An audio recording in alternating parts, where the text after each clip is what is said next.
పేరు జ్ఞానమ్మ. మా ఆయన కూలి పనికి పోతేనే సార్ నాకు ఇంట్లో గడిచేది.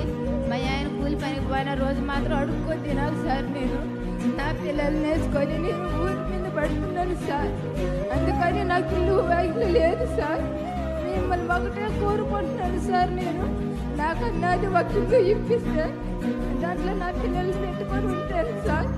నాకు ఏదావో లేదు సార్. ఒకవేళ మా భర్తకు బాగలేకపోయినా ఊరి మీద అడుక్కొని తిని నా పిల్లకలు సాగుకుంటున్నాను సార్. నేను నా పిల్లకలు బాగా చదివించుకోవాలని నా కోరిక సార్. ఇల్లు అంటావా? నేను కట్టిస్తా.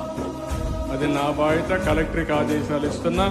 ఇమ్మీడియట్గా ఇల్లు కట్టించే బాధ్యత మీది, ఆ ఇల్లు కట్టించే బాధ్యత నాది.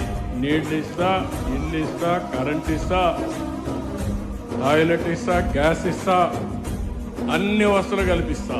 ఒక్కొక్కరికి 1 లక్ష రూపాయలు నేను ఇన్సూరెన్స్ కింద డిపాజిట్ చేస్తాను. పిల్లల నలుగురికి 4 లక్షల రూపాయలు ఇచ్చేసి డిపాజిట్ చేస్తాను.